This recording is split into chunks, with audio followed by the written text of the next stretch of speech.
how abuse can be undone, how man can help nature restore and rejuvenate. Within the Haleakala crater are plants and wildlife found nowhere else on Earth, preserved through time and effort. Mainly we're trying to undo some of the impact that has happened over the past, certainly the past 200 years. Some events like the introduction of goats and pigs and cows to Hawaii had a tremendous impact on the plants and animals that lived here for millions of years, really. For the past 10 years, the Park Service has been erecting a 42-mile fence that will completely enclose the area and keep out destructive goats and pigs. It's the hope of rangers that steps taken now will show visitors the value of preservation. I'd like them to go away with the feeling that I certainly have, that this is a very special place.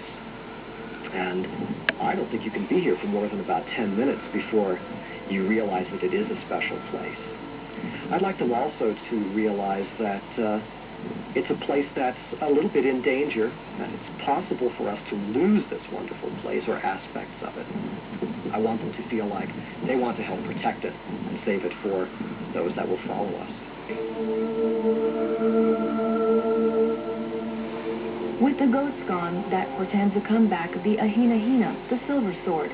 The Hawaiian sunflower plant once carpeted the crater floor, reflecting moonlight so well, it said no torches were needed by nocturnal travelers. This is fairly well protected, being a national park, but there's plenty of places that are as beautiful and have got as much potential for doing good for people just in their spirit, that are not protected, that have no protection whatsoever. And wherever you are, if you can find those places, wherever people see them, do what they can to protect them. The horses journey only to the crater floor, 4 miles down. From here, we must proceed on foot, using a single horse to carry provisions for a crater campsite. Our guide for the next 4 miles is Ranger Teddy Ventura. Since my childhood days, I've been coming in, and I came in with my parents before, and I'd like to come in and someday even bring my children in to see the crater so they can see what it's all about, and how Pelly had drawn her pictures and how the mountain came about, and the animals and birds and special feedings that are in the crater. The last eruption here was 200 years ago, a mere nanosecond in geologic time. The volcano is technically dormant, not extinct. Haleakala will probably never erupt again, but it's too soon for geologists to say for sure. Hidden under the forbidding terrain are lava tubes, once used by ancient Hawaiians as burial grounds. Teddy has seen many, though he's reluctant to speak of them. They belong to the crater and its spirits, he says, not tourists or amateur excavators.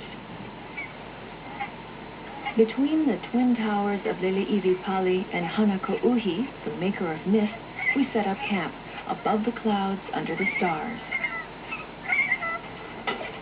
Ted Rodriguez of Crater Bound meets us at Holua campsite and volunteers to do the cooking so others can collect thoughts and nurse saddle sores and Reebok blisters. Ted knows the sound of every bird in the crater. Here on these cliffs on this south wall is the primary nesting site for the largest population of hu'ao in Hawaii, and that numbers up to about 500 pairs of hu'ao. Also in this area is another endangered bird, the Hawaiian goose, the nene. With the goats gone, vegetation is coming back, the soil is becoming stable. Where the birds make their nest, which is in the ground or in the caves, these areas are becoming stable now. Where at one time, you could come here at night, when the birds come up at night, you'd never see them. And what happens though, you can go through different parts of the crater and you can hear them. That's a good song that they give us every night.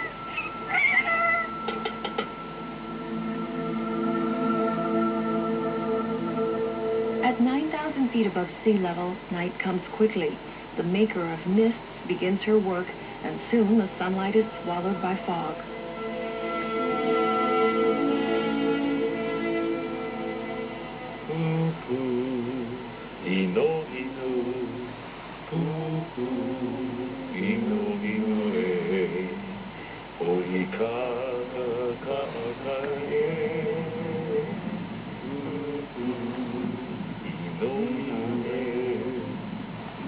Now what's the other one?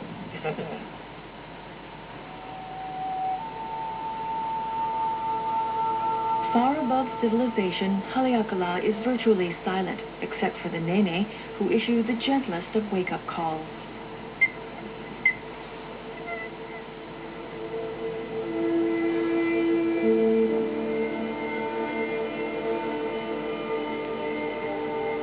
Before us is the last and toughest part of the journey, nearly 5 miles to the foot of the Halema'u mountain range and up the rocky switchback trail to the summit.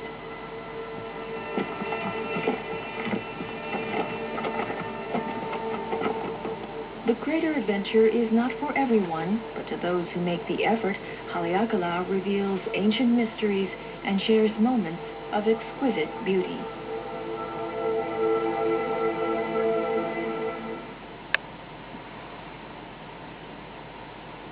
Crater Bound strives to share in the perpetuation and preservation of the Hawaiian culture and the aloha spirit. This presentation is dedicated in celebration of the life of those who live in this spirit.